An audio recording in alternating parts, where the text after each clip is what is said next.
ಎಲ್ರಿಗೂ ನಾನಿವತ್ತು ಈ ಬಿಸಿಲಿಗೆ ತಡ್ಕೊಳಕ್ಕಾಗದೆ ಏನಾದರೂ ತಂಪಾಗಿ ಕುಡಿಯೋಣ ಅನ್ನಿಸ್ತು. ಅದಕ್ಕೆ ಪುನರ್ಪುಲಿ ಜ್ಯೂಸ್ ಮಾಡ್ಕೊಳ್ತಾ ಇದ್ದೀನಿ. ಇದನ್ನು ಹೇಗೆ ಮಾಡೋದಂತ ನೋಡೋಣ. ಮೊದಲಿಗೆ ನಾನು ಕೋಲ್ಡ್ ವಾಟರ್ ತೊಗೊಂಡಿದ್ದೀನಿ. ಅದಕ್ಕೆ ಈ ಪುನರ್ಪುಲಿದು ಲಿಕ್ವಿಡ್ ಇದೆಯಲ್ಲ ಇದನ್ನು ಹಾಕ್ಕೊಳ್ತಾ ಇದ್ದೀನಿ.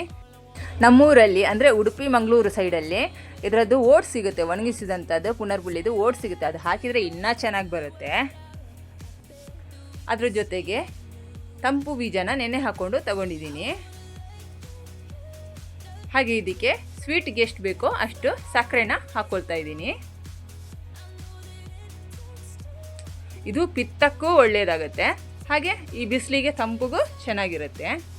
ಅದ್ರ ಜೊತೆಗೆ ಲಿಂಬೆ ಹಣ್ಣನ್ನ ಹಾಕ್ಕೊಳ್ತಾ ಇದ್ದೀನಿ. ಇಲ್ಲಿ ನಾನು 8 ಜನಕ್ಕೆ ಜ್ಯೂಸ್ ಮಾಡ್ಕೊಳ್ತಾ ಇದ್ದೀನಿ. ಅದರಿಂದ ನಾನಿಲ್ಲಿ 2 ಲಿಂಬೆ ಹಣ್ಣು ತೊಗೊಂಡಿದ್ದೀನಿ.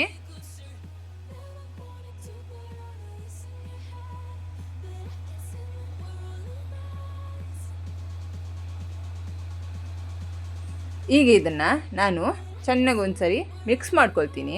ಸಕ್ಕರೆ ಎಲ್ಲ ಕರಗಬೇಕು ಅಲ್ಲಿವರೆಗೂ ನಾನು ಇದನ್ನು ಚೆನ್ನಾಗಿ ಮಿಕ್ಸ್ ಮಾಡ್ಕೊಳ್ತಾ ಇದ್ದೀನಿ. ಇದು ಕೋಲ್ಡ್ ವಾಟರ್ ಬೇಡ ಅನ್ನೋರಿಗೆ ನಾರ್ಮಲ್ ವಾಟರಲ್ಲೂ ಮಾಡ್ಕೋಬೋದು, ಚೆನ್ನಾಗಿರುತ್ತೆ.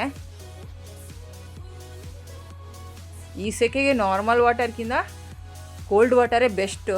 ಯಾಕಂದರೆ ಅಷ್ಟು ಸೆಕೆ ಇದೆ ಈ ಉಡುಪಿ ಮಂಗಳೂರಲ್ಲಂತೂ, ತಡ್ಕೊಳಕ್ಕಂತೂ ಸಾಧ್ಯನೇ ಇಲ್ಲ, ಆ ರೀತಿ ಇದೆ ನೋಡಿ. ಈ ಥರ ಆದಮೇಲೆ ಇದಕ್ಕೆ ಮತ್ತೆ ನಾನು ಐಸ್ನ ಹಾಕ್ಕೊಳ್ತಾ ಇದ್ದೀನಿ. ಆಲ್ರೆಡಿ ಕೋಲ್ಡ್ ವಾಟರ್ ಹಾಕ್ಕೊಂಡಿದ್ದೀನಿ, ಇನ್ನು ಮತ್ತೆ ಐಸ್ ಹಾಕ್ಕೊಳ್ತಾ ಇದ್ದೀನಿ. ಈಗ ಇದು ರೆಡಿ ಆಯಿತು. ಇದನ್ನು ಒಂದು ಗ್ಲಾಸ್ಗೆ ಹಾಕ್ಕೊಂಡಿದ್ದೀನಿ. ನನ್ನ ಮತ್ತಷ್ಟು ವಿಡಿಯೋಗಳಿಗಾಗಿ ಲೈಕ್ ಮಾಡಿ, ಶೇರ್ ಮಾಡಿ, ಕಮೆಂಟ್ ಮಾಡಿ, ಸಬ್ಸ್ಕ್ರೈಬ್ ಮಾಡಿ.